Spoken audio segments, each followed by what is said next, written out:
Welcome back to the podcast. Today we're doing a live podcast today with Harrison Tash. Look, a great friend of mine. He really brings what it means to grow companies. He's got a consulting firm called Living Water Consulting, and today he's going to help guide you to show you what the important metrics are and where people are messing up in growing their brands.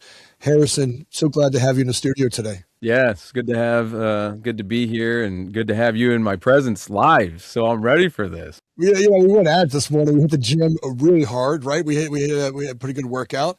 Then we did a little cold plunging and some hot sauna, some cold plunging, kind of get the soul ready to go through what we're going to start looking at today. I want to dive in to look how many entrepreneurs are looking at the wrong matrix, right? How many people are majoring in the minors, trying to get everything perfect with all their matrix and their systems and their things, but they're missing on what are the big things that they're missing on that you're always talking about? Yeah, I think that we often we do major in the minors. We like to focus where our personalities like to focus, if that makes sense, right? We all gravitate towards something, and I think that's a genius that you have, especially when you hone in over years. But we can't lose sight of the bigger picture, and I think that's what we're talking about today. And if you own your own business, if it's owner-led or privately held or what have you, I think you got to listen to this one message, which is don't compete in the wrong areas. And when you do, you're going to find yourself sucked into a black hole that you can't get out of, and that's what we're talking about, right? Yeah, I mean, look, you are a master at something, right? You're whatever the game is that you're playing, whatever the entrepreneurial experience you're having. There's something you're amazing at, right? And how many times does someone say, look, I'm a great contractor, I'm a great accountant, I was with a great accountant last night, and he's literally talking about, why he's so great, why customers love him, and how him and his team are suffering with team communication. Yeah. And, again, it's like, you look at those things and it's like, yeah, you need to build on those strengths, no doubt, right? But there's always development opportunities. But I'm going to talk about something so simple. If you're listening to it, it's so simple that when you walk away, you're going to actually have like 10 ideas in your head of how you implement it today, right? Let's go. So let's go. All right. So what I'm talking about really is about how do you become so unique and so compelling to your customers and your employees. Don't forget about your employees now, okay? That they literally will pay a little extra for it. They literally will spend a little bit more time to get it. And that is the important piece, because now I'll just say this in a broad sense, but there's competitors all over. There's sharks that are ready to take you out, and they don't care as long as they have the resources to take you out. They don't care who they leave, heads rolling afterwards, right? They don't care. And competition's good. So we know this, right? And so what I'm talking about is core promises. And I want to dig into it right away. You ready to dig in? Yeah. Look, I get it, right? Yes, core promises. All right. Yeah. So here's an example of a core promise. I tell this story in my book, X Without Leaving, Core Promises chapter. Okay. Tell this story in there. And I'm literally rolling up with my kids in the car, and we're wanting to get dinner, and I see that there's this, I'll just say them out loud here, it's Wendy's. And I'm like, no one's in the drive-thru. Like, no one's in the drive-thru. I look over here and there's Chick-fil-A. And I'm like, what is there, 1,000 cars? And I'm like, well, you know what? Like, I don't have time tonight, right? We got to go. So we go to Wendy's, and as I'm pulling up, the speaker is blurry, like, I would say blurry, but it's got all the muffle sound to it. I can't even understand it. So I had to literally pull up to the window to order. And as soon as I get there, I hear screaming across the kitchen. She slams open the drive-through window, and she's like, what do you want to order? And I'm like, oh gosh, and we were there for like 20 minutes waiting in line for like some nuggets, like literally nuggets. That's all I wanted, right? And compare that to the example of Chick-fil-A, and then we'll get to what core promises are.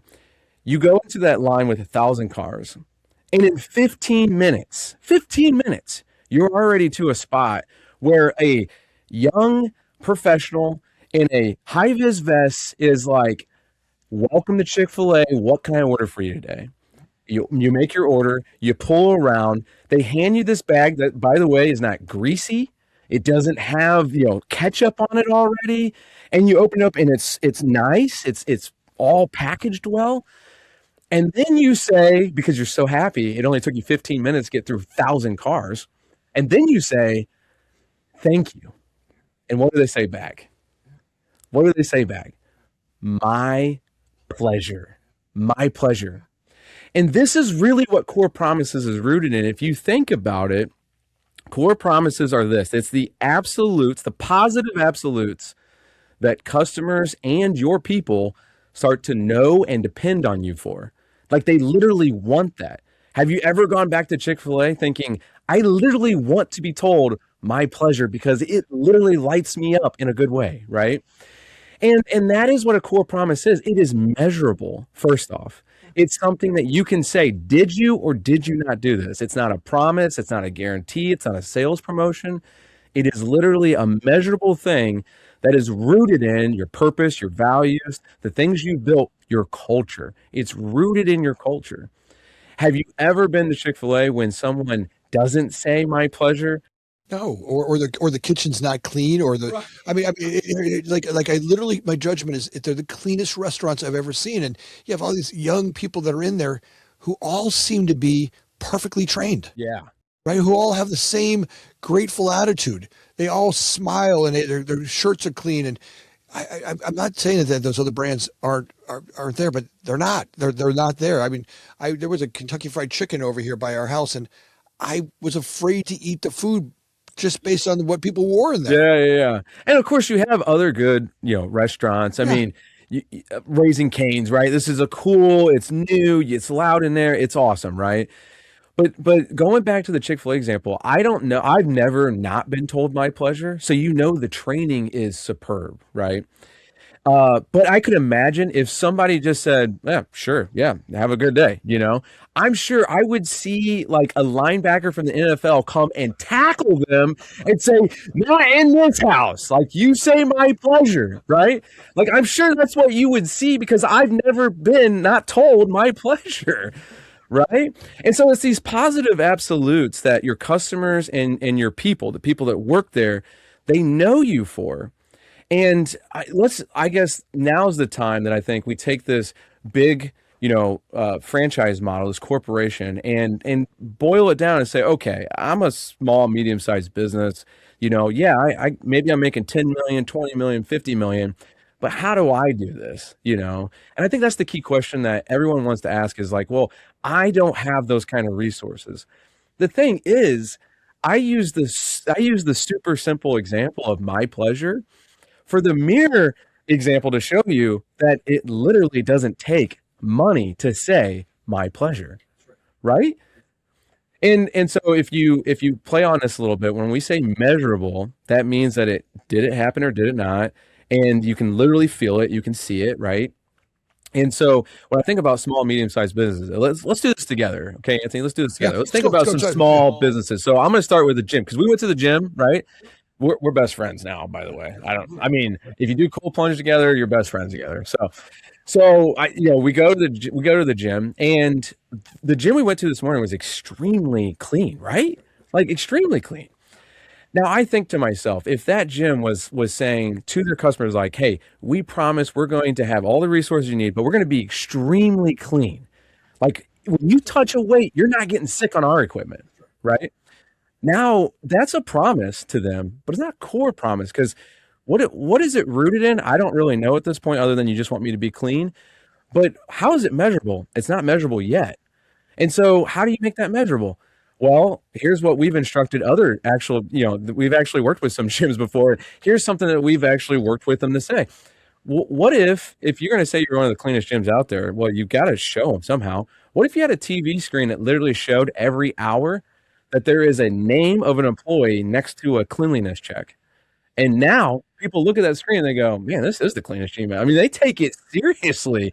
If that's their promise to us that when I touch this weight, I'm not getting sick off of it, right? And so, that's immeasurable, right? Now think of it. Let's think of something else. I mean, you're in construction, so let's think about like a roofing company. Let's brainstorm this one together. Now some of these are like off the cuff, right? So here, a roofing company, right? So their employees showing up. What do they look like? How they act? Starting from the guy who's taking your estimate. Yeah. Yeah. Right. I mean, just what kind of truck do they show up in? Right. Yeah, here, have you ever had a roofing company show up in a regular car with a ladder strapped to the roof of it? Yeah. Like the guy shows up in like a Toyota Corolla and he's got a 12-foot ladder strapped to the top. Not only that, they had a hitch on the back, and they had their little wagon in the back to throw all the materials in. Right. So you got yourself a 1986 Volvo with the hitch on the back. Yeah, of course. All right, you're going. All right, like now my trust in the brand just starts to diminish, right? Just right that just speaks to the way that they perform, or someone who walks around and gives you an estimate. It's kind of like, yeah, this is going to be a hard one. All the negative stuff that can happen. Look, I always tell people, your people have a very small interaction with the customer. Right? Let's call it the whole interaction less than an hour, right? From a sales call. You really, for us on a project management level, when a client shows up, it may be just a couple of minutes that they're there. And what they get in that couple of minutes really resonates for the next time, until the next time they see you, right? So that interaction becomes the brand that you are. Yeah. And, okay, think about that. All those interactions, you bring up a lot of good things about the brand and, how people interact with your people, your customers do. And it's like, well, what's the measurable to ensure your company is just bar none, right? What's the measurable there? Well, I've had my roof done, and if you call just 5 contractors, all of them start to sound pretty similar, right? And we were talking about this before we even hopped on, which is like, when you just compete on price, you start to look like everyone else, right? You just start to look like everyone else because that's all you care about. Here, how many of the roofing companies won't even come out to give you an estimate anymore? They want to send a drone over or a drone or Google Earth on you. And you're like, well, I'll Google Earth your thing. And somebody said, hey, look, the matrix is, we can't go on waste our time on all these roofing, right? They're trying to solve being more efficient at it. And here, maybe so. Like, look, maybe there's some way of doing that. But the truth is, as soon as that first person comes by with a great truck and a great shirt on and a great estimate, and they can really break it down and ease my mind that they're going to be able to. Well, there you go, Anthony. You just mentioned a core promise that is measurable. You could literally tell your customers that there will be an in-person estimate every single time before we start a job. That is a core promise to a customer, right? Yeah. Here's another one. When I ask about warranties, it's funny how people respond. Now, I've only had a few roofs done in my lifetime, but when you ask them, well, what's the warranty on this work? And they're like, oh, well, I mean, it depends on the shingles or the stuff that we use. I mean, it's like, and then you're like, well, just tell me for what we're doing, what's the warranty? What if you could guarantee your customers that, what if you tacked on an extra few years to your warranty because you are like literally saying that's immeasurable. Within 5 years, we'll take care of anything. If a wind blows wrong and it knocks up a shingle, we're coming to put it back on. That's a core promise to your customers, right? And I would feel great about that because I don't want to, get $1,000 deductible just for some shingles flying off. No, I want to know that the contractors put it on right. And I've seen some roofs put on really bad, and man, you wish you had a warranty when you saw that kind of work. Don't take it that your crews are never going to mess up. Don't take it that your employees aren't going to say my pleasure every single time, because they may not. But when you give your customers that kind of core promise, there's trust that's built right away, right? And again, we're in a pool full of sharks. I mean, the competition's real. If you think about today, I mean, there are thousands of businesses being started up every single day. And we have to realize that competition will only get deeper and wider. It is not shrinking, right? And if it does shrink, it's probably because one big shark is gobbling up the rest of them. Well, in your look, anybody's been a homeowner has tried the low cost provider. Yeah. I get it. I got all these kids to feed. I got all these mouths to take care of. I've gone to a low cost provider. You call it a lawn mowing service or a painter and you get what you pay for, right? This guy's $20 cheaper on mowing my lawn. And all of a sudden I start looking at my lawn and go, man, how come everything is running over all my plants? Yes. Right? How come my edges aren't done? How come there's something about that $20 that just gave away, or they don't show up the way they're supposed to show up, right? Yeah. They missed 2 weeks, or they're unreliable, or I tried to, but they got too busy and they didn't make that round in that neighborhood for the week.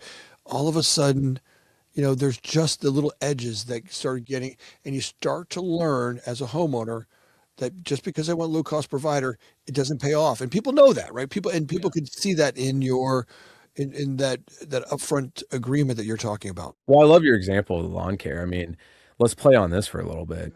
You ever had a lawn care service, write you estimates and stuff, and they're a la carting everything, right? It's like, well, to mow is this, to weed eat is this, to wash off your patio is this. And I'm just like, my goodness, can you just give me like the price to do it right, right?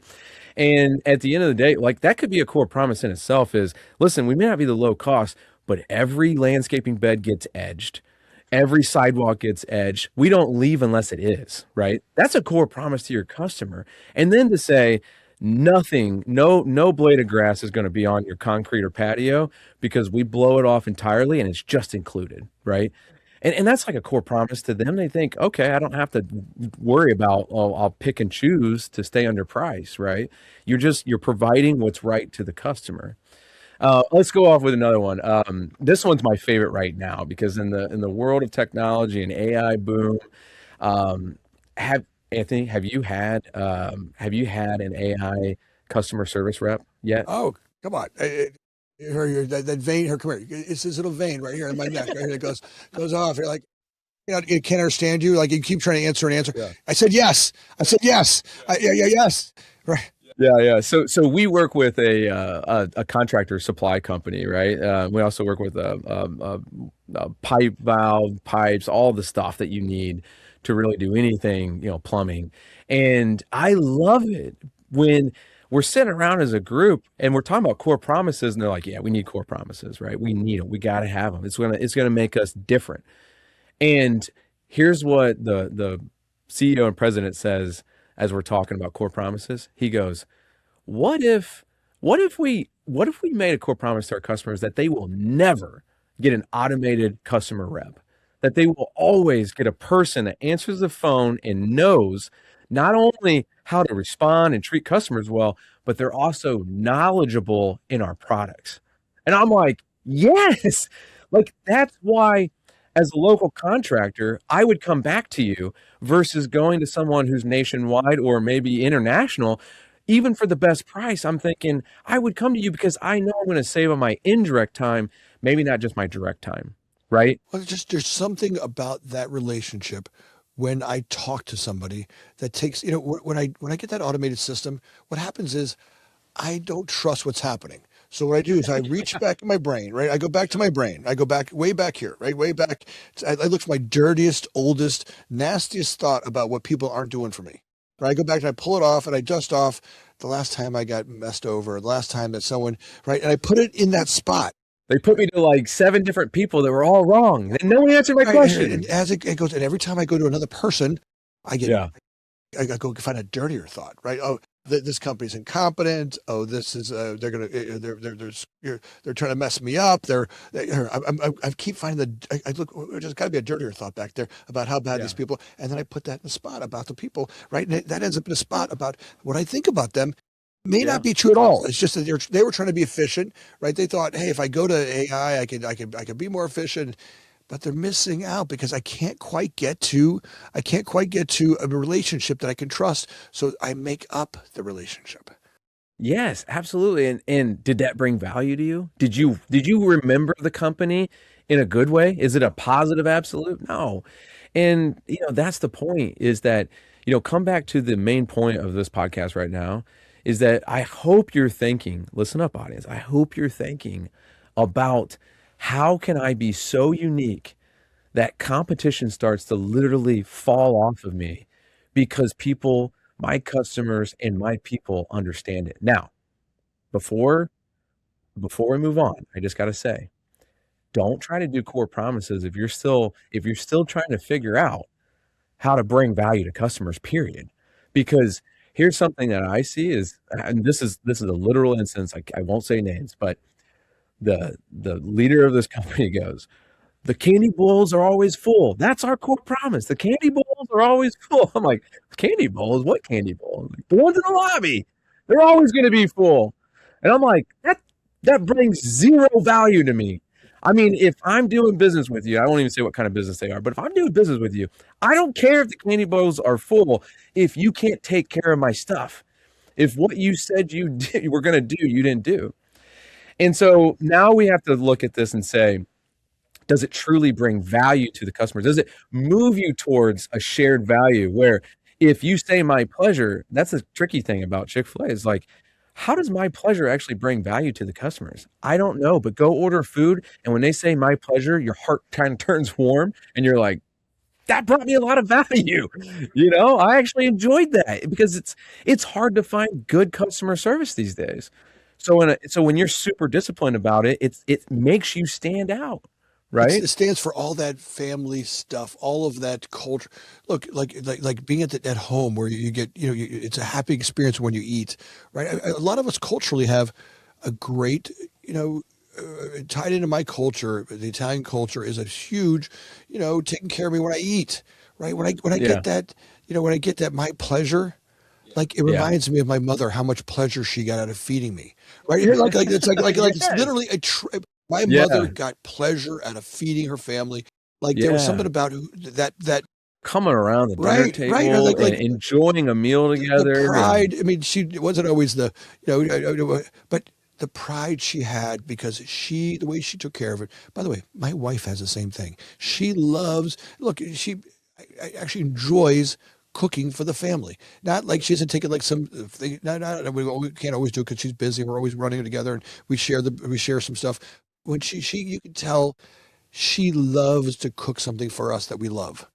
well, you bring up a good point, which is there's this connection that we're looking to have with our customers. So you talk about family meals, like yes, like if you can create those moments, you can create a moment where your customer literally is attached to you.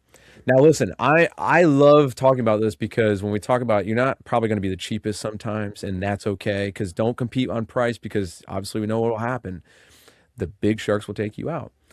I like talking about this because I am a frugal individual, right? If I find a pair of shoes that I really like and I try them on, I'm like, these are it.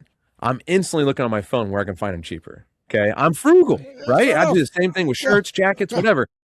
And the funny thing is because there's never been a department store that made me feel like I should buy it there, right? They treat you like a commodity. It's like, hey, come in, go out, come in, go out, right? Now, have you ever been to a place where they tailor everything to you? I my favorite place to buy pants, which I buy here. I wear these pants almost 90% of my life. They're called Cool. I'm looking at them right now. So I walk in the store and we're talking in Salt Lake City, Utah, right? We're out in Utah, and I walk into the store and the nicest people I've ever met walk me out there. They're mountain climbing pants, right? There's these pants that I can wear. They're durable. yeah, And this young lady walks me through this experience. It takes me on, and we try on 6 different pairs. And I'm telling you today, I haven't been back to the store, but I buy those pants online. I literally call the store. They know my size. They remember they yeah, look up in my records. They know exactly what it is. They ship it to my house. I, I buy yeah. 3 or 4 pairs of those pants every single year since, and I'm going back 4 or 5 years now. Now, why? My experience was trust there. Right, it was ease of buying. Right, she took me through and goes, "Look, let's just try a couple things on. What's important to you? Look, flexibility. I need durability. I travel a lot. Right, Well, I saw you nearly doing the splits this morning, so I oh, know flexibility is right. important to you. I gotta Okay, be able to so wear this because I travel a lot, right? I need to be able to, look, if I spill coffee on, right, right, can't lose the form. I that's mean, you right, don't right, want the right, duck right, butt right, when you sit right. up. You You know got what to I have that. mean? Like, So I found the no, pants, and now the buying experience becomes ease of use. I call the store.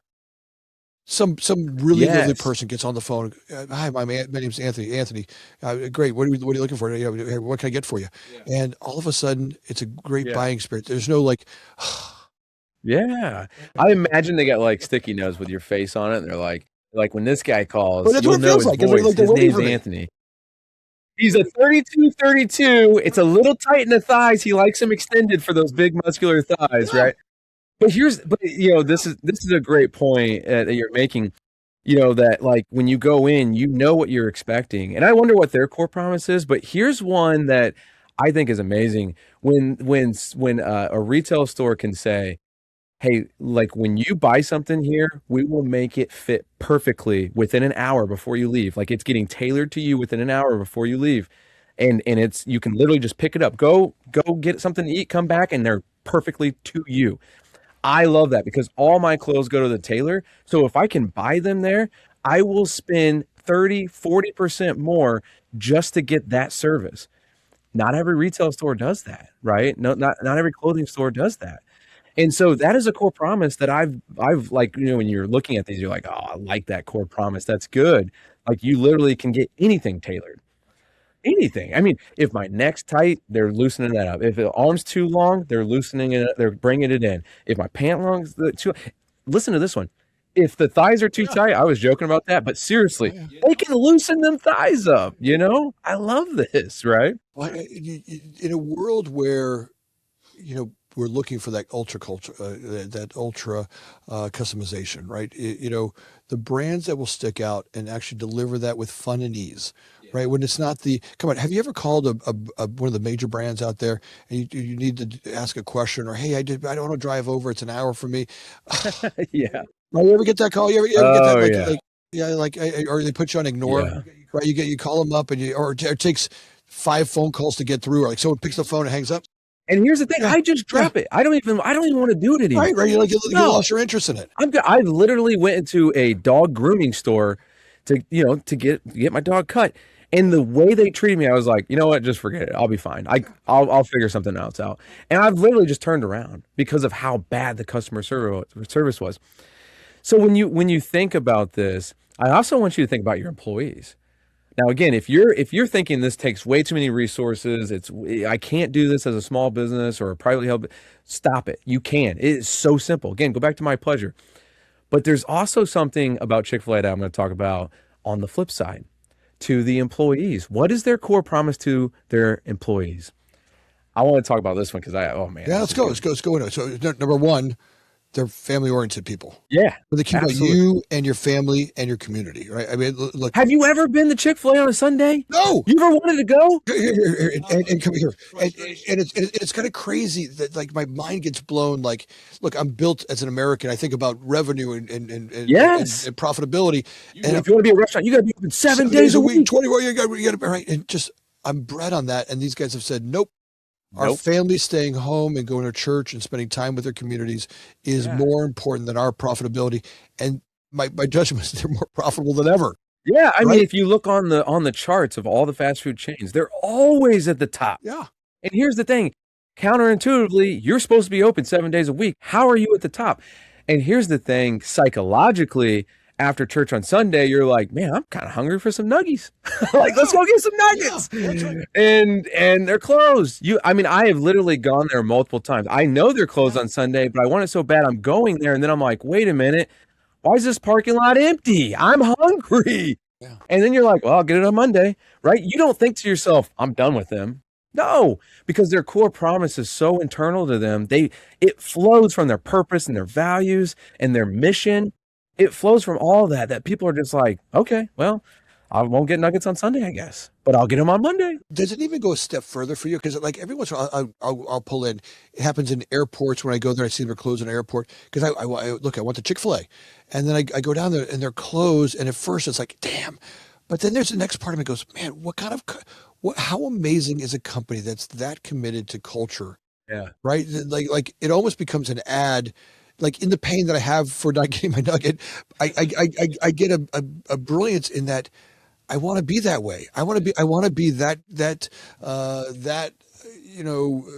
committed to family values and culture that, it's important because, like that isn't something that our society praises. But when I see that, I think to myself, wow, yeah, that's a really, here, Harrison, come on. That's amazing.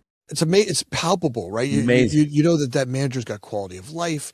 They're spending time with their kids. They're going to church. They're spending, or whatever their values are, whatever their commitment is for that weekend. But they've got time to do it. Yeah, and you know what? And I wouldn't call this a core promise, but I will just mention one more thing about them. And I'm not endorsed by them in any way. I'm not endorsing them like, hey, if you go there, you'll get, free waffle fries if you mention my name. I'm not doing any of that. This is purely off observation. But did you know that everybody that buys into a Chick-fil-A as an operator actually has to be an operator there? So like another core promise that it's close, it's relatable here. I'm not saying it is a core promise, but it's very relatable. Is like if you want to run one of these, you're going to operate one of these. And it keeps it at such a high standard. So think about even in your operations, if your core promise keeps high standards within your operations, we mentioned the roofing company that a person will show up at your doorstep and actually give you an estimate and actually talk to you and actually shake your hand. Well, what if all of your training in your operations is built around that point where it's like, we're going to get the sale. If we're going to drive an hour away to estimate, we're going to train you so well that when you shake a hand, it's firm. People know that you're here for business. Your smile says, I'm genuine. I'm here to give you an estimate. And guess what? Don't go anywhere else because I'm your guy. What if your training was built around that, right? So core promises, it makes you so unique that people literally don't want to go anywhere else.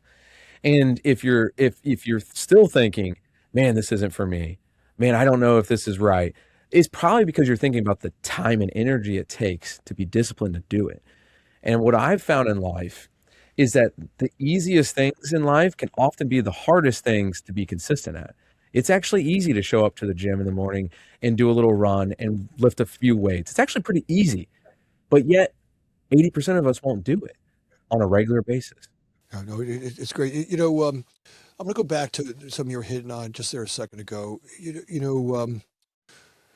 When we look at that consistency, there are times when I'm not the low cost provider as a general contractor, right? I look at and some of the customers we have for years will bring in some new low cost provider, and I don't know, maybe some matrix or some accounting team comes in and says, we got to do this, Yeah.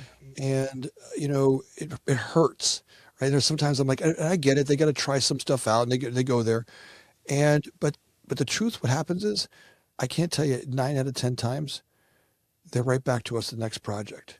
And I'm not saying that I want the new guy to be bad, but we've earned the commitment. And even though someone may go in there and low cost bid it, or Right. and sometimes it's so compelling that the brand has to take it. Yeah. But then they come back and learn. We're doing one right now where we bid it. A group came in and they're about 10%, maybe even 12% lower than we were. Yeah. Now they're Which can be significant when you're talking right, $1 million, right, right? right. Yeah. And you're talking $2.5 million Yeah. project. Yeah. I mean, you're talking 200 plus grand in lower fees. Yeah. And we had built we built a bunch of these brands. When I say a bunch, we built a bunch of them. Yeah. And we knew the number was right, and we knew that there had to be something in the way they were bidding this thing that they're missing stuff. Yeah. Now they're a year and a half behind schedule. A year and a half.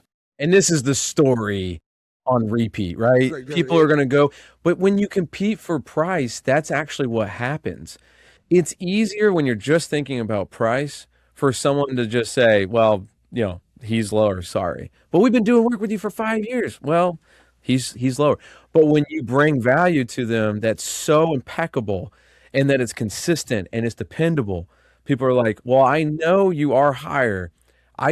I want you to analyze it and get back to us and tell us kind of why they're higher. Why do you think they're higher? Because they trust you. They're going to ask you. And then you can say, well, let me tell you something. They're going to change order you to death, right? Or just not know. I mean, like, look here, that project, we're picking it up. Nice. We're a year and a half after there. The impact to the client is, it's going to end up Significant, right? It's going to end up where it was plus some Yeah. where it was. And I'm not saying shame on them. Look, that's just how things happen. Yeah, right? yeah. In the business world, the cannibals, right? That guy's a cannibal. That company that came at him. Look, they're the cannibals coming out and nipping at our heels. Right. Right. And sometimes even the clients, or even here, look, as a homeowner, I've done it. Mhm. Right. I went to a low cost provider and I get stung. Yeah. It's okay. Now I got to go back with all the grace, not that I told you so stuff, right? With all the grace of, I'm happy to pick it up and move forward. Yeah. And by the way, I'll never let you down. I'll work harder to get my numbers down as hard as I can. Because look, even we get some of our subs, we got to work on keeping those numbers down. Look, when companies can see a 10% change in there, here, maybe there's an opportunity for us to go dive in and go back to them. Hey, we let you down. I take it on as my own thing. Like, here, how could we have bid that harder so to make that delta so small that, most of the time, it's a few 4 or 5%. They could care less. They know the values there with the brand. Right. But all of a sudden, the delta gets to be a little bit more than it should have been. Yeah. Here, maybe we own that. And I take on the other side of it, which is, maybe I let the customer down because I could have fought a little harder or negotiated a little harder and look for some opportunities because there always is like that. That's the problem with what we were just coming through with COVID and the Yeah, last yeah, couple of yeah. years of stuff. The numbers and the costs were so wanky that it was hard to get everybody out. Now they're coming back and getting more reasonable, and we're sort of see some of that stuff really come into alignment, and people are those numbers are getting much more competitive. So What I got another thing for you, just real yeah, go, quick. yeah. When we think about this, though, there's another thing that I think we have to be aware of when we're talking about the sharks, the ones that just really want to gobble up all the competition. Do you know one of the main strategies of big corporations is to come in at the lowest dollar they can go, and that's the strategy, lowest dollar you can go. And people, if they don't have these core promises attached to the local or privately held business or the ones that they normally trust, then they will just take that price. Do you know what their strategy is in the next couple years? Slowly raise it back up. They They will. catch you and then they raise it. And by that time, your business is out. Your business is suffering. And that's why you can't compete just on that price because they will kill you on price because they have the resources. If it's a national company, they have the resources. And again, this is why it's so important because you have to be able to clearly articulate to your customers the value you bring them. What's their wants and needs? And how do you move towards a value, a shared value where you can say, our core promise or core promises to you is this, and it brings that much value to you. Well, it is not, the this is my price. I'm living. You have to live or die with it. Don't get high on your own drugs, right? Like what I mean by that is don't get off on yourself. Your job as a business owner is to stay competitive. Yeah. Look, even though and look for your own margins. Where are you fat? Where are you inefficient? What are the things in my Oh, yeah. business Great that point. Great that I point. can that I can literally work on every day? And look, we've lost businesses to people that we just lost a brand where we had a 640 store rollout. Right, it was a small little remodel program. We're talking, $25,000 or less, but on 640 stores, Right. another brand came in, Significant number. Yeah. yeah, 640 of them, and another brand came in and they were $4,000 cheaper on them. Now, look, I'm not mad at the brand, right? The $4,000 a piece is a significant number. Yeah. I was more mad at us, like we couldn't find it. Look, how did another company find it? Yeah. Now, I'm not sure where their efficiencies were or how they did it or what their network was or what they had existing in there. So there's a lot to go, I love what you're saying though, is that, and it's kind of what I said at the very beginning, which is your competition should be the thing that sharpens you. That's right. That's right. But you That's right. can't fall to their level on every bit, right? So That's right. you guys, put yourself in that scenario and go back in time. The future car is going right back in time, and you're right there, and you're like, what if you were like, fine, lower that $4,000 and we're in, and your estimator goes, I don't know where we're going to find the cost. We're going to break even on this. Do you still do it? Right? Like, what do you do? Hold on. There are times, I call it throwing your keys over the fence. Yeah. Right? There are literally times where, you have the expression where I take my keys, I throw them over the fence. Yeah. And I can't leave until I go get them. Yeah. Right now, I got to go get them. Yeah, right? yeah. So sometimes you put yourself in a situation. Well, so where you sometimes gotta figure it as a out. business owner, there are times when I've done that to my team. Yeah. I know. Look, I'm not saying I want to live in that guy all the time. Sure, you can take that Yeah. risk when you build That's it right. enough to be able But there to are take it. times Yeah. when I say to you, go measure when you do it. Right. But Yeah. sometimes go throw your keys over the fence. Now you got to go figure out how to go get them. And the truth Yeah. is you do. Right. Yeah. You You'll really figure it do. out. You really find ways Yeah. to do it. We've had other programs where very similar. We took them over from other brands that were doing them. Their numbers just couldn't make sense. And we've just been able to figure out, because what happens is it's not doing what you were doing at the price at the $4,000 more better, right? It's not like getting more efficient there. What you actually Right. end up doing is reinventing how you do it, right? And Yes, yeah. Sometimes yeah, it's good to burn the boats, right? To burn the you can't ships even see it. and Yeah, figure it you can't out. even see that you're stuck in some bad way of being, and you got to go like, look, throw the keys to the fence, burn the boat, and then retool it and go, man, we weren't even thinking that way. That wasn't even in that toy wasn't in the play box, Yeah, in the yeah. sandbox. Right now, oh my God, now it's in there. Look how much more efficient we got at that process, and No, I completely agree, and I think it's good to balance these things, and like when we talk about being so unique that customers and your employees don't wanna not work for you or to do business with you, those are great things that I think it's literally part of our operational 4 because of the fact that it brings small businesses and rises them to the top. But at the same rate, the things that you're talking about are some really good mental challenges, some really good exercises to do with your team, especially if you do lose something that you wish you wouldn't have, or in the instance that you're like, sometimes we're just going to figure it out because if we break even, fine. We still got mouths to feed. We'll figure it out. And we've all been there, right? We'll take the job because it was something that fed the mouths for a while. We've all been there. And you can't ever take those away because it's what sharpens you. It's what makes you strong. It's what reinvents you sometimes. And if you look at the growth chart of a company, as startup goes to growth, and then it goes to maintain, and then there's a decline. And I think often we kind of go through this growth cycle at different times. Here's the key that I want people to at least walk away with this part of our conversation, which is you either have to maintain growth or you have to reinvent yourself.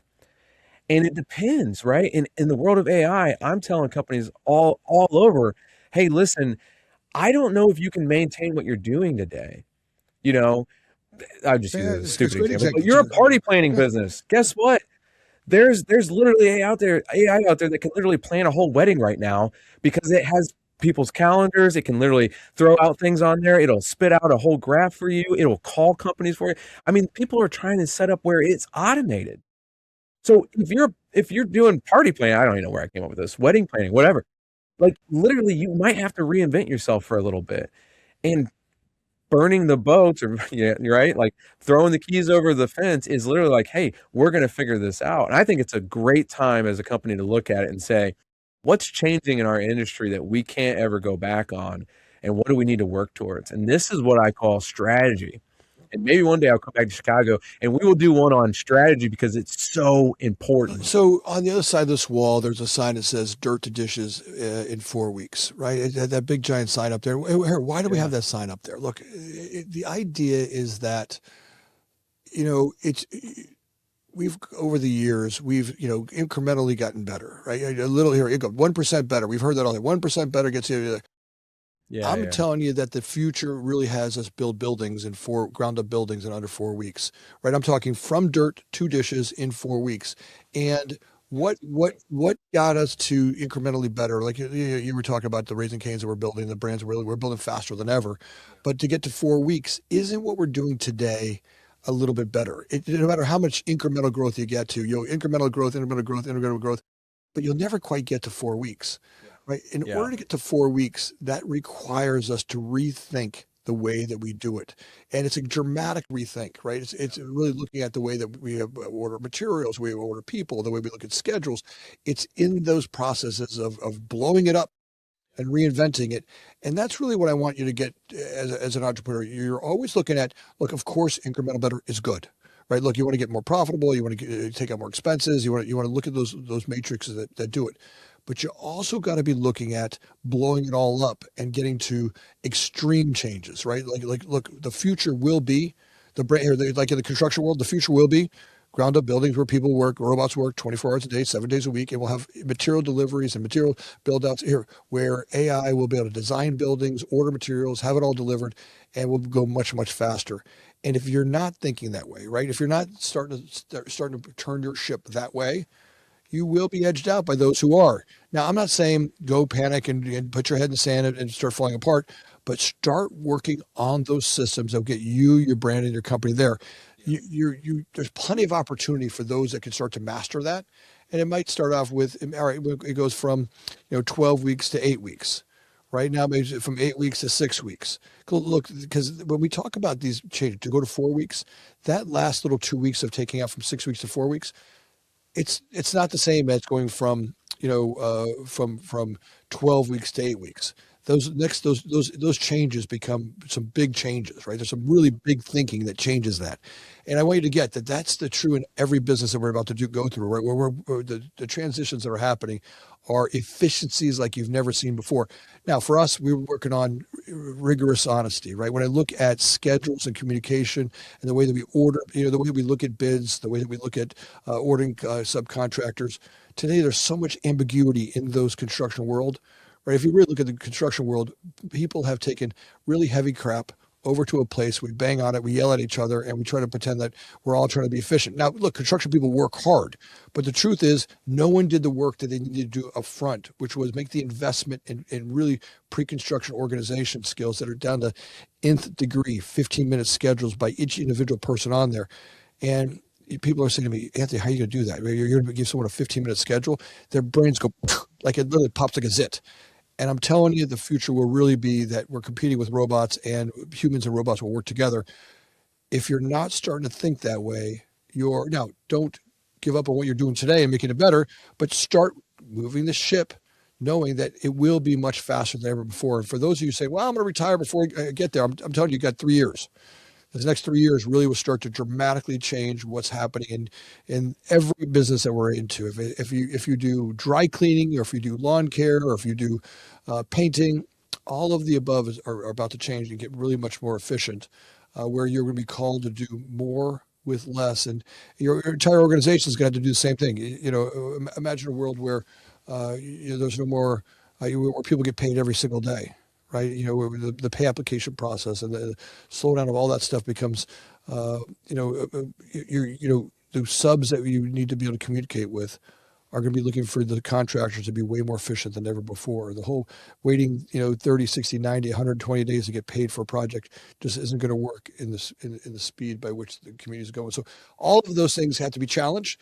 And, that's where entrepreneurs, let's go back to what we worked on this morning.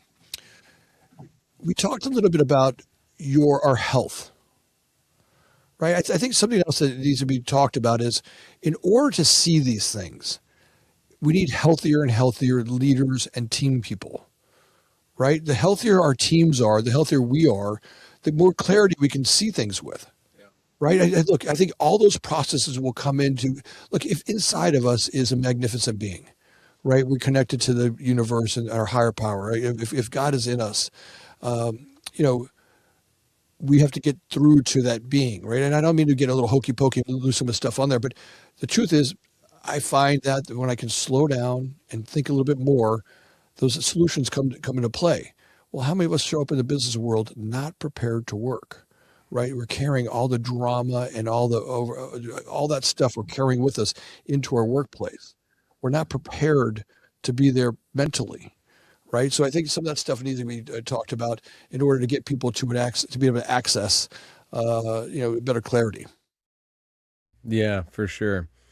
And when you're talking about all that, I mean the whole AI and if we need to blow up our businesses and all this stuff. I think when you talk about that 1% better in strategy, you look at it in a sense of like, well, maybe that's, this year we can get 10% towards that vision. Maybe this year we can get 20% towards that vision. It's all about incremental steps. But when we talk about culture and you're talking about healthy leaders and clarity and all that, it's like we tend to focus on way too much. We're getting data dumped on our heads, and it's just so much stuff. We got to clear it out. And I think what we did this morning, going to the gym, doing the cold plunge, that stuff absolutely helps. But it's really like those are just things that you do on the surface level to clear your head, and you got to have routines to do this even deeper. And one way is to be extremely organized and to have a lot of clarity around the vision for your company. I see people getting distracted by AI right now instead of working on making their business better. Not that you can't do it with AI. I'm just saying like they're getting distracted by all the shiny stuff, and here's the thing, all the while you're letting customers down, your employees don't feel the culture that they once did. And so all this stuff is like kind of like the soul of your business when you think about it. Like, think about it like this. The culture is really like talking about your soul of your business. What is it? It's a collection of individuals. It's the sum total of those individuals. And so when we think about that, when you said, "Well, we've got to be healthy," yeah, because if someone leading your company in this department or in this area of your business isn't healthy, someone's going to feel that down the line, whether that's the customer internally. And so there's got to be a way that we keep a culture while we look at innovation, while we look at how to be unique and bring value to our customers and our people. We've got to look at all those different variables. And in today's world, to be a leader of a company today, it is not any harder than what it was 20 years ago, right? It's just a little different. The principles are the same. It takes vision to know what you want, where you need to go. And yeah, it takes a lot of discipline, a lot of hard work and finding the right people. And by the way, if you haven't found the right people, you better, because you're not building a business without them. And so nothing's different. I mean, if you've ever listened to if you've ever read Harvey Firestone's book, Men in Rubber, I think I told you it's like one of my favorite books. I hand it out all the time. It's an amazing book. The things he did back then to get to where it was rubber. I mean, he started out with wooden tires and he's like, oh, I think rubber tires are actually the future of the industry. It's like back then it was no easier for him. He could have been just shot out, right? And that's, you go through history of all the great companies that we know of, and it's like they could have been just another blimp in a tiny blimp in a timeline of history, but yet they did something that got them to where they go. And I would argue they found the right people, the right systems, and they had a vision that was carrying them towards where they were going. And so, we could do a whole nother podcast on vision, because I break it down. Yeah, I break it down into two sections, which is the horizon, the next 3 to 5, and what's on the always vision, which is like the next 10-year cycle for your business. And it's like it always draws you to something. And guess what? You can't have great strategy if you don't have great vision. And clarity, right? You go back to that clarity piece. We're talking about. I've got this. Glucose monitor on, right, where it watches my blood glucose level, and not because I have diabetes or anything, but because I want to get impeccable with the things I put in my mouth and how my body reacts, right? So it's kind of like there's no lying when I can look on the meter and go, "Yeah, you went from 120 to 140 after, oh, what was that you put in your mouth?" Right? I can see that. Right. So where are the impeccable things that we do to monitor our company? I was just in a meeting before we walked in here, and we were just talking about how we've got this AI tool that we are using to really break projects down. And we've created it. We spent, hundreds of thousands of dollars putting it together, and yet we haven't executed on it well. And all of a sudden, the team that's working on it was just, there was this justification. And I said, look, let's take a second back. I just want you guys to know this is what we're just doing here. And we've created a culture here that says, look, let's not play justification. Let's get into rigorous honesty and really, create that. And I'm not calling you out like I'm mad at you. I just want us to know that we just use that language that was justifying, right? Look, we created a tool and we need to give it to our pre-construction people to make their jobs easier. And then we didn't do that, right? So the answer is we didn't do that. Now the question really becomes is what was missing that we didn't do that with? It wasn't about justifying that someone's wrong or you're a bad person or that you're wrong. Let's go look at what happened, right? So, and how do we do it so the next project that happens properly, right? And when I can get vigorously honest about, hey, because I ate something wrong, when I look at my diet and I'm not an SOB. I'm not something wrong. I'm not going to go back to all the things I ever did wrong in my whole life and go, look, you're a bad person. I can just go and look. The next thing I put in there, it happened at the Super Bowl, or at the Bears game the other night. All these people brought all this amazing food over, and somewhere I went a little unconscious, and I had some food that wasn't in there. Had a little bit of glucose spike. The next morning I got up, I went to the gym. On my way home, I stopped by the bakery. I bought $150 worth of bakery goods. Now, you want to talk about a blood sugar glucose spike? I hadn't eaten bread in years, but because the night before I had sugar, I had a glucose drop and a withdrawal. Like literally, I was in the bakery unconscious. Now, thank God I bought all the stuff. I bought it and I gave it to the people in the company, which is not what I want to do. It's not the kind of food I want to feed the people here.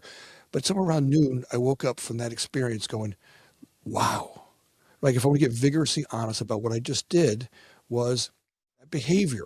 Now, look, I only say that not to shame myself, but I want really us to get in touch with, as business leaders, we have practices in our organizations that don't create clarity, that don't create systems that we follow and create a way that we can do it. And then when we make a mistake, you're not bad people. Look, you have an idea, you're growing the idea, right? We're gonna walk through some broken glass, and every once in a while we're gonna fall in the abyss. We got to get like I fell in the abyss that morning, about $150 worth of bakery goods.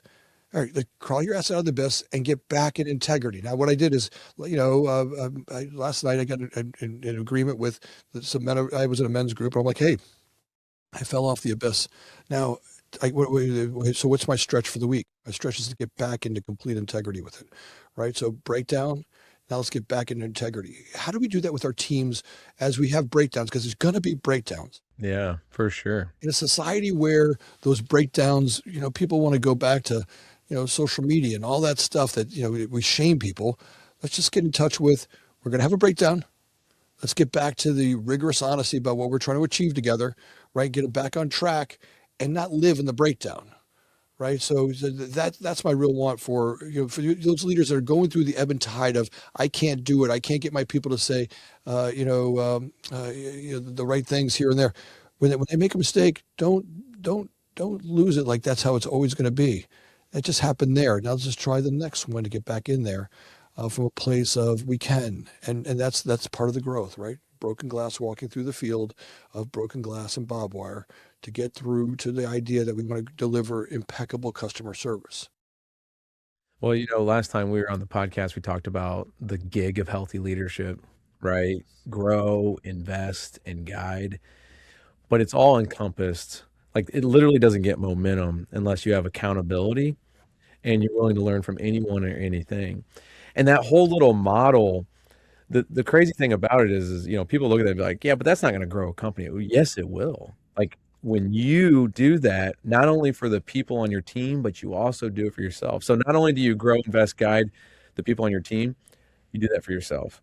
Not only do you hold yourself accountable, you hold others accountable. Not only do you learn from anything, you teach others how to learn from anything and anyone. And I think that everything that you're just talking about, when you look at it, you're like, when something goes wrong, what do I do? Well, according to Grow, Invest, Guide, this is a time that we talk about mentally. What did we do? What did we think? How did we think through this? Invest. I'm going to spend time and energy with you to see what went wrong. Guide. I'm going to help steward this by saying, you tell me how next time we're going to do this. And then when that time comes back up, and I'm not going to use your buying $150 worth of donuts because not everybody does that. Okay. I'm just thinking about when somebody makes a mistake on the team, you then say, next time I'm going to hold you accountable, and here's how I'm going to do it.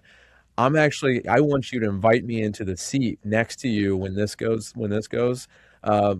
comes back up. And we're going to talk about what are the things that we put in place so it wouldn't happen again.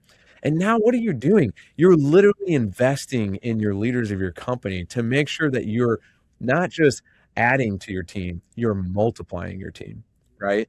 This is a multiplication game. And if you're playing an addition and subtraction, I'm telling you right now, you're losing. You've got to learn to multiply. And how do you do that? You've got to start with the mindset, and then the behavior comes, and then the actions follow, right?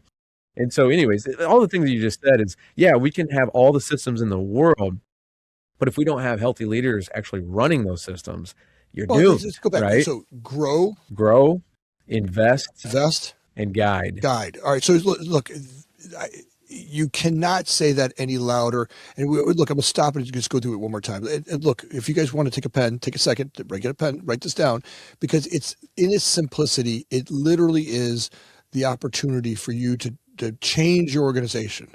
So grow. Now, when you say grow, that might be something an idea, something we want to do, something we failed at. And we may learn how to grow through our failures. We may grow out of our ideas. That's the idea, grow. Yeah. And grow is really starting with the mindset. It's how are you thinking? The biggest thing on grow is you mentioned all those things about like growing situations. It's like, how do you teach somebody how to think? That's where it gets tough. And I think one of the best models to teach people how you think is to actually tell stories and actually say what you're thinking, right? So when you're going through a hard time as a business owner or a leader of a company, and you're like, you're holding in this where you're like, go back to the, you talked about you were, the other company was $4,000 cheaper on 640 stores, right? Like you look at that, what's going through your mind? You need to teach your company that. You need to teach your top line leaders that, hey, what's going through my mind is that I don't know if we can cut the price. I don't know if we can even get there. What's going through my mind is how in the world did they get there? Let's figure that out. And let's learn from that. They're learning from that. You're telling the story and you're being vulnerable, what's going through your head. So if you want people to grow, you have to actually get vulnerable and teach them about what you're thinking. Have you ever made a major mistake on your own and you tried to hide it? Yeah. Come on. Right? When Yeah. you're like, well, yeah, sure, we lost $1 million in revenue last year, but that was because the Or economy, COVID. It was right? COVID. Oh, come on, everybody COVID, blow yeah, it. COVID, it was Yeah. COVID. It Yeah, wasn't yeah. me. But the thing is, though, we have to take this ownership that, it's all on our shoulders. So tell them what you're thinking. Hey, guys, I'm thinking right now, I want to get defensive about why we were $1 million short last year. I want to get defensive about that, but I'm not. I'm going to actually ask 1,000 whys and questions to figure out what happened. And that's how we're going to grow. Now you just taught them how to Yeah, think. yeah, it's great. And the invest piece is the time and energy, right? It's like, you have to literally carve out time with your team if you want them to actually run the business one day. Build healthy leaders that run the business. How do you do that? Well, you got to teach them how to think, and you definitely have to have time and energy with them. I had a client once who was like, he did the finances, he did the sales, and he also did some of the work. So, I mean, think about doing all that in your business because you probably are right now. You're like, oh yeah, I've done that at one time, or I still am. And it's like, hey, like, how much time do you spend on finances, And he's like, oh, every week I'm in the books like a couple hours or so. And I'm like, a couple hours? I'm like, geez. I'm like, imagine if we got that time back for you. You want to go back to discipline?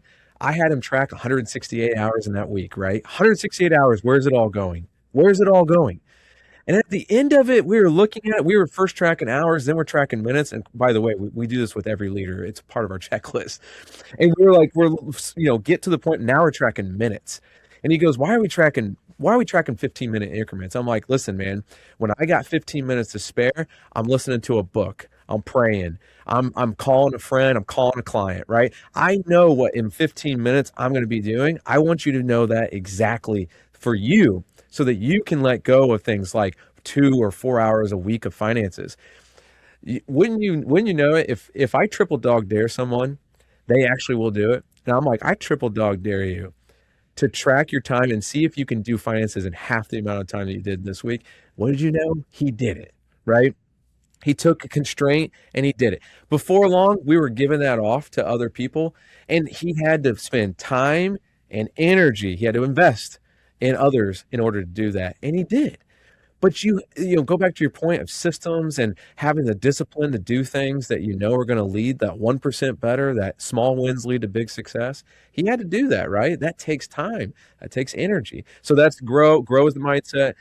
Invest is the time and energy, and then guide. And this is the hardest one, stewarding the relationship, right?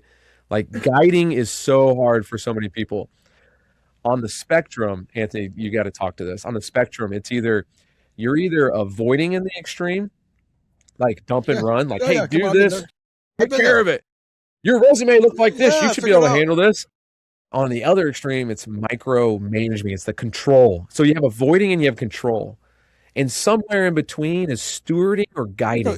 There was a great guy, and look, I'm going to say this name is going to trigger people. So for those guys out there, L. Ron Hubbard, right? The guy who invented Scientology. And look, whatever they believe in religion, all that was nuts. But There L. you go. Ron, Buckle up, yeah, guys. We're getting in deep. all right, we're going to get aliens dropping into volcanoes. All right, here to listen. No. But here, L. Ron Hubbard had a great book called Dianetics, and one of the greatest gifts that he had, which I think, whatever you think of his organization, but really is successful for his organization, was the way that he trained people, right? He had this great way of really starting with basics. He has a course that's called communication. And it's one of the greatest gifts to teach people how to communicate. Now, why I say that is I went through the course and we was kind of surprised that it was Scientology. But look, I would say it would make a great college course. And what was great about the course was it broke down first understanding what is communication. So look, number one is I have an idea in my head, whatever that idea is in my head, right? And I'm going to take this idea from my brain over to your brain. Now, look, it does me no good if I can't get this picture exactly the same over into your head, right? It's got to be the same picture ends up in that head, right? So what do I have in there? I've got time and distance, and it really teaches you what great communication is. Or like I have to get this from over here.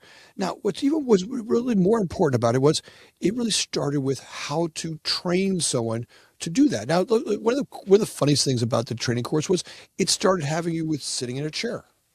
Like literally, like I know how to sit in a chair. I mean, the guy's like, well, we're going to teach you how to communicate. We're going to have you sit in a chair.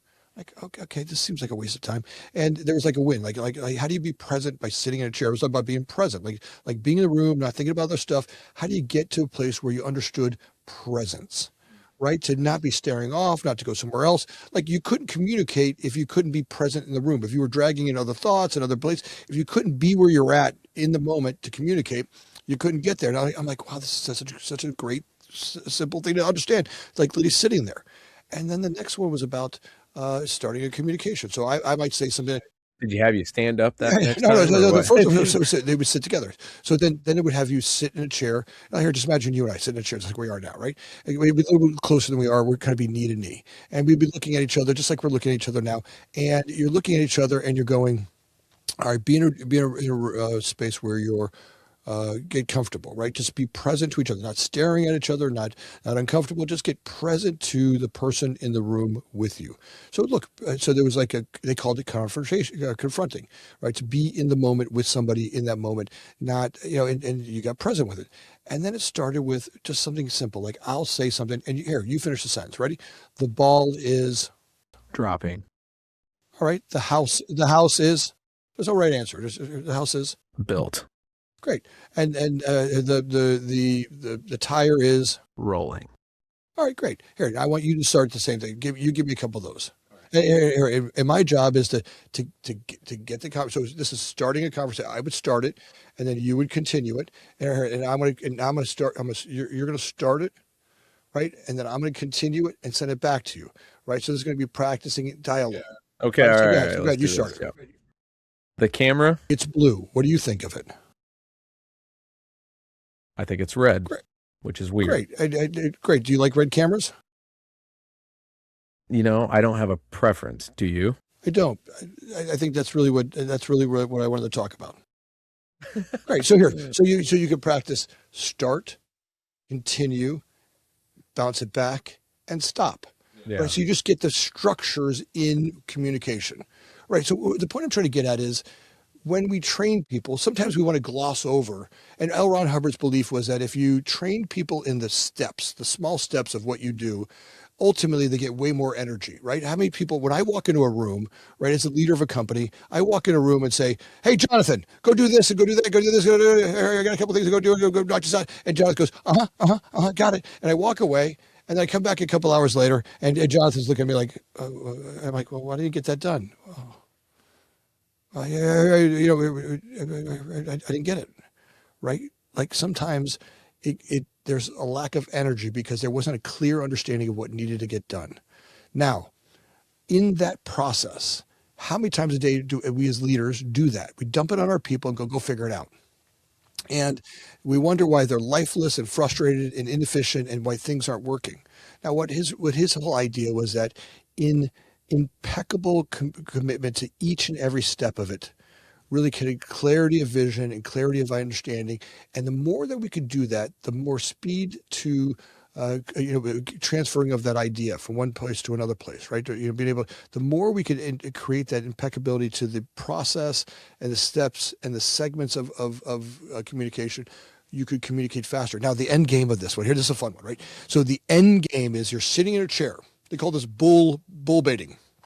It's the old Spanish practice of how they trained bulls, right? They would tie a bull to a tree, right, by their horn, by the little thing on the horn, and they would set the dogs off on it. And the bull would go, like a freak out. And they would keep setting the dogs off on it until the bull got to a point where the bull could just stand there, right? No matter how many dogs were barking at them, they could just stand there. And then the bull was able to go work in the field and not trample the owner, right? I mean, if you had a bull that wanted to train to be able to work in the field, it'd be really uncomfortable if the bull turned around and stompled you, right? Yeah. So this practice had you do. Now, in the communication, you do this. You're two people like you and I are standing like we are now. Imagine 4 or 5 people in the room yelling at you, right? While you're in the cover, while you're having a conversation like we're having right now, and they're cussing at you and they're yelling at you and they're doing anything they can do to throw you off. But you could be in the practice where you could be so present to each other that I can get the idea from my brain over to your brain exactly the way that I was thinking about it, no matter what was happening in the space. Right now, that takes practice and systems to get there, right? When you could see your interaction. Now, how many places do we train people inappropriately and we wonder why we can't get the idea from my brain over to your brain, right? When we have subcontractors who show up on a job site and they're not prepared to get the job done, right? When we communicate to people and they show up at a place and you wonder why, hey, I'm supposed to be done by Friday, and they don't clearly understand what does get done by Friday mean, right? My idea of what done on Friday meant something different than your idea, right? And how many times do we do that with the roofer, the party planner, right, along the way? So I think that there's something about the training that you're talking about that grow, invest, and guide. Well, and this is funny because in the core promises chapter, I talk about this, which is the gap. And that's somewhat what you're talking about. It's the reality and expectations. And if reality is this small and expectations this big, or vice versa, there's this gap, right? And you mentioned like some of the great things that you have to focus on in order to close that gap. And it's transparency, communication. That's like two connected forms of communication. It's like if you don't have transparency, you don't have communication down pat, then that reality and expectations is going to shrink. It's going to be misaligned. But on the other side, it's clarity and direction, right? Yeah, right. That's right. So it's like this gap can exist if we don't have good clarity on what we're wanting or what they're wanting. And if we don't have good direction on where we're going, there's misalignment. If we don't have good transparency when it's needed, right? Or good communication, whether that's, one thing a tip that you can do real quick on a great podcast like this is double tap. You want to talk about good communication? We have taken this and like trademarked it, double tap, right? And what that is essentially a communication trick. So if you send an email, you call or text them. If you call or text them, you send an email, right? If you say it in person, hey, this is what we need. Here's what I need. What do we do often? We just think, they're going to remember that. Yeah, I'm the that's boss. Right. That's right. That's right. I'm the boss. That's right. They're going to remember it. But sometimes to double tap, you might have to say, hey, write this down and let me look at it with you and make sure it's good. Or you might just say, you know what? I blocked off 15 minutes after our meeting, if you're really disciplined about those 15-minute increments, so that I could actually type this up and send it through an email. So we have a double tap now. I told you in person, send it to you in email, right? And if you're on Teams or something like, Microsoft Teams, it's like, put it out there for the team to see. Hey, here's what we agreed on, right? Now you just double tapped it. You had a meeting, now you double tapped it. And so anyways, these clarity things, they close the gap. Yeah, they close the gap, right? It's a great spot. Oftentimes we'll have those ideas come up, and before we start the meeting, we'll actually have people read it in the meeting. Yeah. Like we thought they were going to read it before they got there. We'll have a meeting agenda or some idea that we want to cover. And we think, everybody should already come to the meeting prepared and already read it. But we find out that most of our people are so freaking busy, they didn't have time to do it. So we literally will stop and spend 5 or 7 minutes having everybody literally reading the notes before we start the meeting, so that we could all, we do that with our business meeting, with our company business meeting, where we have everybody sneak through the agenda and really intentionally and I ask them to read word for word. Like, don't skip over, don't scan it, like read it word for word. Like if I were to ask you to repeat back a sentence, could you repeat back the sentence on page 3, note number 5 in accounting, they want to talk about what? And if I had it to where you could repeat that back. Now, what does that do for us? It has us start meetings, not with this assumption that you already have it, but it has us start meetings with some clarity. Yeah. Right. And everybody can put their clarity, like you were heard. I mean, doesn't it suck when I don't know about you, but I think we just want to be heard. Look, even if you disagree with me, look, even if we were going to argue a point that we're going to talk about, at least we know where you stood, and I knew that you heard me say it. Now, people may not always, like in a business environment, there are some things that have to change, or someone has a better way of doing it. But at least give me a shot at hearing me, because then I feel like I'm part of it, even if things don't go the idea that I came up with. And how many places where our community and our culture, people don't feel heard, right? Right, that double tap you're talking And about. you can't have commitment. Yeah, You talk about strategy. You can't have commitment to your winning strategy until people feel seen and heard. yeah, yeah. They've got to be able to say, well, I have questions on this. And think about in the room, you have so many different kinds of people. You have the analytical people, you have the people-oriented type people. You might have someone over there who loves their rhythm and their pace of life. And you got all these different kinds. And then you got like the results-oriented person over there who's just like, I don't care how we get it done, we just need to get it done. And you got all these different kinds of people. And then you expect when you put commitments on a board and you're going through strategy and you're talking about it, you're like, okay, now let's go do it, right? You got questions in the room, and until you draw those questions out, people won't be seen and heard, and they won't feel commitment. And this is, if you want to remember an acronym, so I call this the CEO mindset, right? Which is create strategic thinkers. That's C. Uh, um, so create strategic thinkers. Why am I forgetting the E here? Oh, yeah, execute on the commitments, right? And or own the commitments and execute as a team, right? And then own the commitments. And it's like you can't have commitment until people are like, well, wait a minute, why are we doing that, right? You can't own the commitments until they literally are able to actually tell you what's on their mind. So yeah, I completely agree with what you're saying. And I think, it's like I want to flip the script here and just ask you 1,000 questions about Yeah, how go. you run your company, how you do it. But like, how are you getting people involved in being seen and heard? How are you drawing out of them? Because I'm sure you got some great stories for us. Look, I don't know that it's something. It's just like in the gym. Harrison, I feel like there are times when we're great at it, and there's times when we're not, and they come in seasons, right?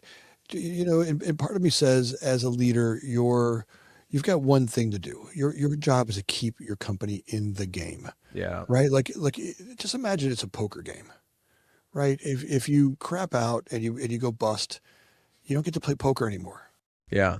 right? Well, And maybe tomorrow. I don't know. right, well, we made tomorrow, right? We made tomorrow, but it's a different game, right? Yeah. But if you want to stay in the game, right? Your goal is to stay in the game, right? It's just stay in there, stay in the game, and then when you got good cards, you want to go all in, right? You want to be able to go all in. Now there are some days when you get the hands and you get the cards and everything's great, but there are some days when they won't be that way. And you won't be a great communicator, right? Now what we want to really talk about is practicing these principles in all my affairs, right? How do I practice these principles, right? A good listener, good communicator, right? When I really start to practice these things where I truly listen to people, right? And I see the gold in them. If the people we hire now, I think that's something we a whole nother podcast is to hire. Right. Yeah, how do we hire great people, right? And when we hire great people, do great training with them, right? And go through the sit in a chair, right? Where the ball is, the bird is, and go through all that stuff with them, right? And train them really really well on the little steps, and then trust that great people who understand steps well will do amazing things, Yeah. right? Yeah. You gotta trust the team, right? You got to be able to empower them to make decisions. And by the way, do that with really good safety nets, right? Like make sure you have some things so they don't fall on their face, right? And that's kind of that guiding between the avoiding and controlling. It's like guiding is ensuring that you do have some safety nets so that they don't make a mistake that costs you, thousands and thousands of dollars, right? Nobody wants to do that for your business, right? Nobody wants to do that. And by the way, if they do, it's not their fault. It's yours. You're the one that's in charge of them, right? It's like take it to the top on every single problem. But that's an ownership piece. But It's tough, right? yeah, it is Like, 'cause tough. Yeah. like worried about, you know, I'm going to go back a bunch of years, and I think it's one thing I talk about all the time. Jonathan hears the story all the time from me. I had a business coach who came in, and for a long time, I was the center of this company, right? Where, I had to make every decision, I had to make every rule, and would hire these great people. Yeah. And some of that stuff that I was going through had nothing to do with them, about their capacity. Some of it had to do with me, right? A lot of what I was going through had to be with, I was trying to prove to the world my value, right? Like there was a part of me who never graduated college, who never, came from this little poor kid from Pompano. And a lot of what I was trying to prove was I had value. I wanted you guys to see that I was a valuable man. Yeah. So I would walk through the room trying to be valuable all the time. And what happens when I do that was I wouldn't allow the other people to see their gold. And this coach comes in one day, and she's this beautiful woman. Her name is Lola, and she's this like just bright, just this shining light. She comes to my office one day, goes, Anthony, today we're gonna close your office. We're gonna lock the door. And I'm like, oh great, I get focused, and people are gonna be great. And I'm like, great. And Lola went, great, thanks for giving me a date. I'm like, really focused. She goes, no. We're locking you in. I go, what? She goes, yeah. He goes, you got all these great people out there, and you walk out, and you keep stepping on their air hose. Right? You got some sort of S on your chest you need to show everybody. Yeah. Right? And you walk out and you suck all the oxygen out of the room. And but Lola, if I don't do it, they're not going to move forward. They're not going to see the thing, and I got to guide people. He goes, yeah. Here's what you get, Anthony. You get 6 meetings a week, 1 hour apiece. And in those 6 meetings, you get to meet with about one person for an hour. And I thought to myself, now, by the way, I now meet once a week with 4 people or 5 people, and I do it in one meeting, and we have an hour. And I thought to myself, oh, it's great. I'm gonna have this checklist. All right, Bob's gonna do this, and check 1, and check 2, to do this, and do this. And the truth is, you know what I do? I spend more time understanding them and where they're at, and their families, and how their kids are doing, and hey, what they have for lunch, and what can I do to make sure that they're happier and healthier human beings?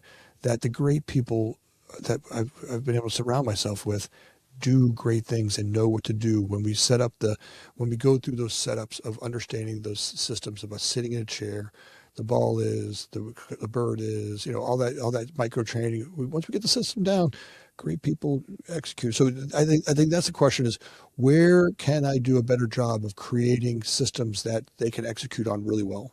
Yeah, that's a good question. And I'm gonna flip that back to you and say, over the years, what are the things that you've done that help that, right? And I'd love to play off of that, but yeah, I'm always interested in what people are doing, in the last few years. Look, I'm going through a system right now where I'm all in on a program where the data says it's failing. I've spent hundreds of thousands of dollars on it. Harrison, imagine I've invested on a software package. I spent literally hundreds of thousands of dollars with people and training, and I'm at a point today where the data says it's not working. Yeah, well, Right? You know how vulnerable that is to sit here and go, actually not as uncommon as you think too, yeah, that we would go down this innovative path sometimes yeah. and fail. And that's the stuff that forges you, Well, I right? was so sure. Yeah. Just to stand here right now, and if you would have saw my commitment to this software package, Yeah. when we went from where we had 13 software packages, we're going to go to with Smart Sheets. Yeah. We're all in on Smart Sheets. Yeah, And we're yeah. going to have Smart Sheets be the perfect thing, and it's going to be the perfect thing, and everything's going to be Smart Sheet, and everything in the company's going to be Smart Sheet, and it's not working. It's not working. We're going to switch over to another package, which we're working on now, but it was not because I wasn't committed to it. Look, we had people, and we paid people, full staff members that did nothing but implementation and execution. Yeah. But this, software isn't what it needs to be. Now, part of it is getting settled on that. Like I wish I would have done this like a month earlier, like another month ago, where I could have done this a little bit faster. Yeah. But the truth is, you're going to go through what you go through, and it's okay. Well, a piece of this when we talk about systems and helping, I mean, it's a foundational piece for healthy leaders. It's the resources to healthy leaders to be able to run the company, right? So if you don't have systems, right, and if we look at this from the operational side point, it's like healthy leaders is a part of the heart part of your business, and the head piece is the knowledge piece is the systems piece, and it's like, so people and processes, right, and they can't be separated. But if you think of systems like this, it's the vehicle that you see. So if you think about looking at a vehicle, systems, it's the vehicle. Processes are the things within the vehicle. It's the drive shaft, it's the tires, it's the speedometer, right? It's all these things that work together. Now that's the key. And I think this is if you're listening to this and you're like, oh, I got all the software, I got all the stuff, and Here's the thing. It's not a system until it works together. And from one system to the next, it's got to be connected well. And that's where I see people go wrong. There's so many. I mean, the whole Silicon Valley, boom has created so many softwares out there. And I guarantee you probably get like 5 emails every day about, we got this to offer you. We got this to offer you.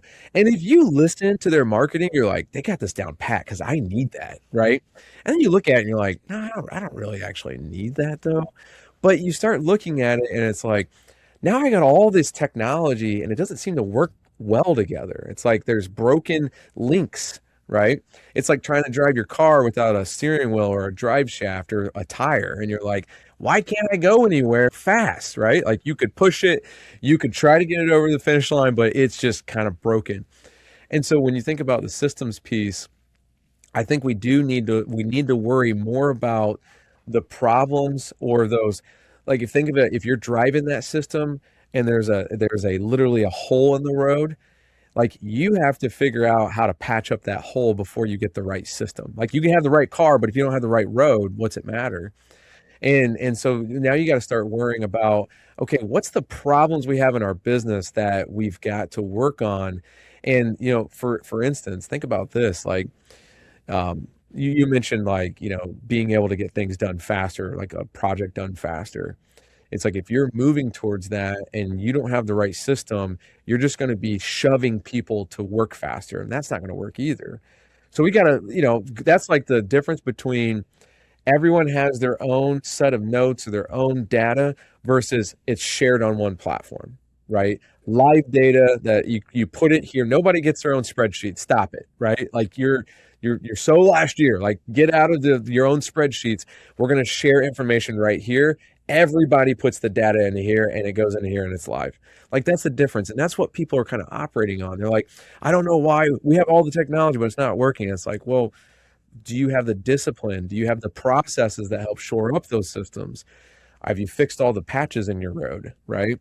And by the way, one of those patches could be the driver of that car, right? Oh, the answer has to be in impeccable, impeccable, and complete honesty, right? When I look at, is it working or not working, right? Watch out for the places where I, as a leader, or I, as an implementer, or I, as the person that came up with the idea, is lying to myself, right? If I want to really look at, all right, what are the matrix? Can I look at my finances with get down to the pennies? Can I look at my business development team and look at, I like the dimes, not the pennies, just so you know. I mean, yeah, dimes are fine with me. We can look at the dimes, right? But if I can get down to like impeccable clarity Yeah. about the way of it, look, if I can't scan my, as the owner of the company, or as a president or founder of the company, if I can't look at it and scan the company, if I can't look at my matrix in a 90-second scan and see clarity of where we are and where the areas I need to go focus on, Yeah. then the systems I have that communicate to me aren't working. Yeah, and go back to what you talked about earlier about having the leaders, right? The right people. Have you seen F1 the movie yet? Yeah, I Oh, love it. Yeah, yeah, love that movie, yeah, yeah. right? Right, Such right, a good movie. right. And there's a part in the scene where the crew chief is like, someone asks him, "Do you have the car?" And he says, "No, we got the driver." Right? And that's kind of like, you can have the right systems, but you don't have the right driver, it's done, it's toast. And so you talk about, being transparent and make sure you're honest with each other. I sat around a team. I feel like this happens to me so much, but I'm just going to give you one real example here where they're all like, we don't know what's going on. Why? Like, seriously, our operations is just not working like clockwork like it used to. But yet everyone in the room knew what it was. It was the new VP of operations. He just wasn't running the company well. He was literally running his department like he was still the boots on the ground, right?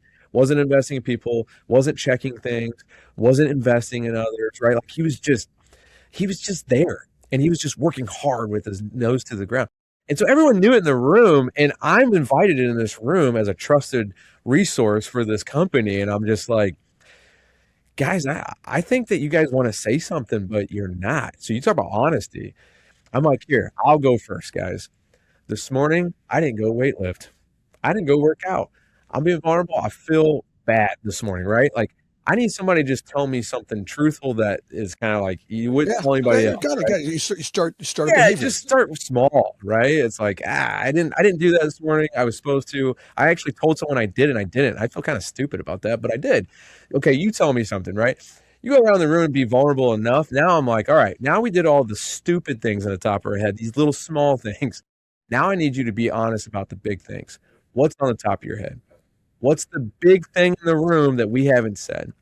And I'm not kidding you. It was like the president of that company, his mouth was shaking, and he was just like, he's like, I don't know what's going on in your department.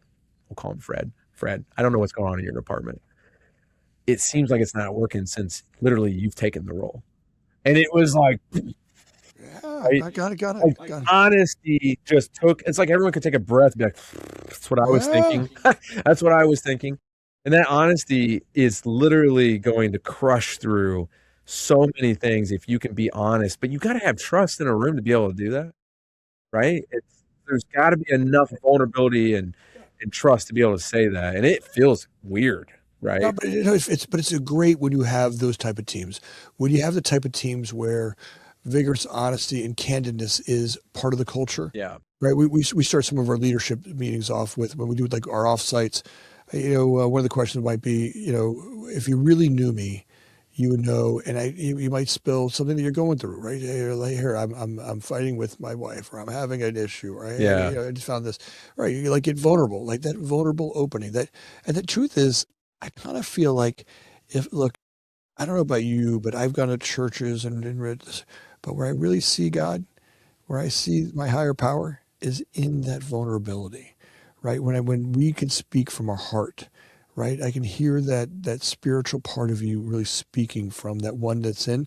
And the truth is, when I get there, I know that those aren't the business matrix that the books all tell me about. But when I really get to a place where people can be vulnerable, right? I can create a space of complete, the good, the bad, and the ugly, Yeah. right? Yeah. That's one of the lines we use all the time around here. Give me the good, the bad, and the ugly, Yeah. right? I want the ugly. I want to see it so that from there I can then do something about it. So Well, one thing to just add to this real quick is that we actually have to assume that we all, like every single one of us has to assume that there's something that we're doing that's not right.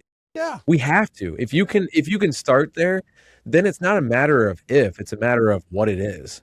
It's the what. What is it then? And I think oftentimes we just lie to ourselves, or we do the other thing, which I think you got to break through, which is I know that about myself, but I don't want to change it. ah, Oh, it's the ah, worst, right? ah. It's like, come on, like that's almost worse than not knowing, right? To step over and being vulnerable. And in fact, that's the line I use, which is a little harsh. Is to step over and being stupid for a minute. Like once I know that I don't know what I'm talking about, Yeah, I got to step over and being stupid again. I got to learn something I'm not doing right. yeah, Right when I feel stupid about not knowing something, yeah, there. If someone would have trained me that as a 6-year-old, that it's okay to be stupid. But somewhere me and the boys ribbed each other about being stupid, and I never wanted to be stupid again. Right? Like yeah. since I've been 6, I've been defending I'm not This stupid. brings up a really good point. Earlier we were going around your company and like, meeting people and stuff like that.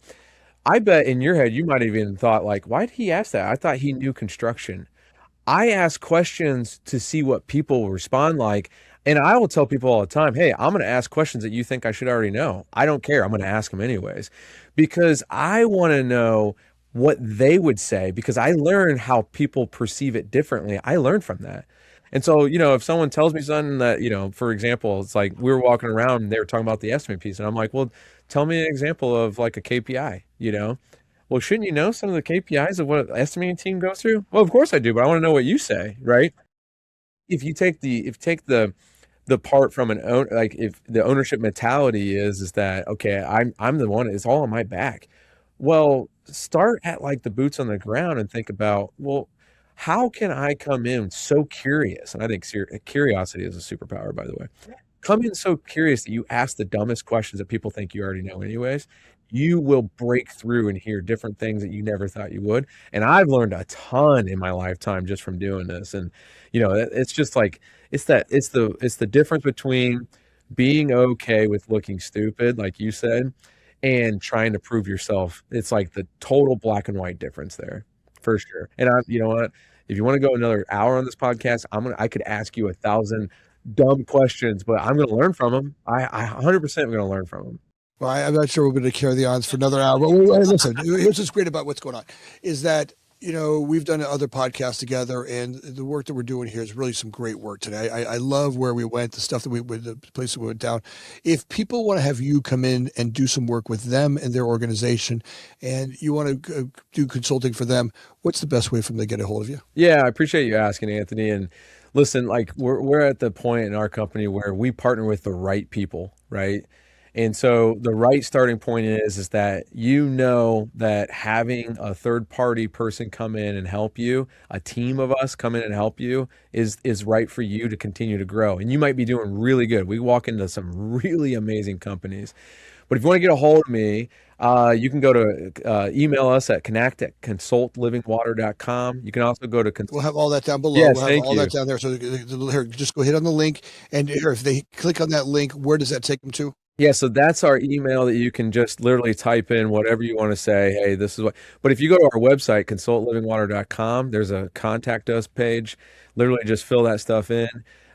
We typically work with trades-based type companies, ones that literally, it takes a craft to do what you do in that industry. So typically that's around construction or attached to it, like suppliers and manufacturers that are attached to it.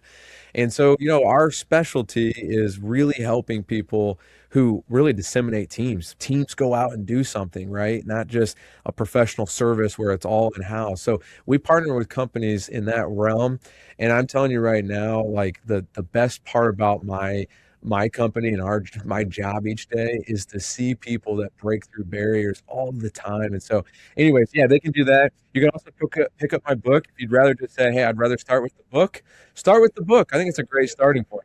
Here's a book, Exit Without Leaving, right? Yes. Yeah. Let me get the little sticker off here. Oh, here we go. Exit Without Leaving. Yep. Right. Available everywhere, right? Yeah. Barnes Noble, Amazon, you can find it anywhere online. And yeah, if you pick that up and you read it, I think there'll be some things that resonate. If this talk resonated, I think there'll be lots of things that resonate. I look, guys, hey, audience members, do what we do, right? Let's go support our writers. Let's make sure we all pick up this book. Go get that book today.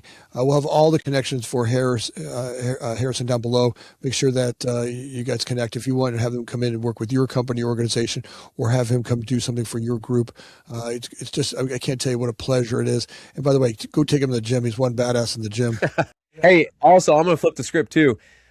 Subscribe to this podcast. This podcast, I've watched so many of these episodes now, and there's just such great people on this podcast. So subscribe to this podcast, connect with Anthony on LinkedIn, because there are so many connections on there that you could sift through and learn from. If you're gonna pick anybody to follow this guy. I mean, there's so many things that I've already learned, that I've already picked up, and I'm like, I've already shared his name like 700 times, it feels like. So seriously, pick it up, subscribe, do it, and then it'll be right there for you on your notifications, so you won't miss a thing. We'll have you on again. Thank you very much for that. Hey, audience members, last week, 160,000 downloads, whatever that was, some crazy number of that. Look, you guys are blowing me away. Every single one of you guys, it blows me away how many of you are sticking around with us and just following us on this journey. But we noticed a lot of you get made to the end of the podcast and weren't subscribers. If you could take a second and just do that now, it gets us guests like Harrison to come on the show. Those numbers do make a difference in having those numbers on there. So if you could do that right now, I'd be so grateful for you. As well, both Jonathan and I and Joe and all the guys in the background, really, it does make a difference. So if you could do that now, thank you. And as always, thanks for listening.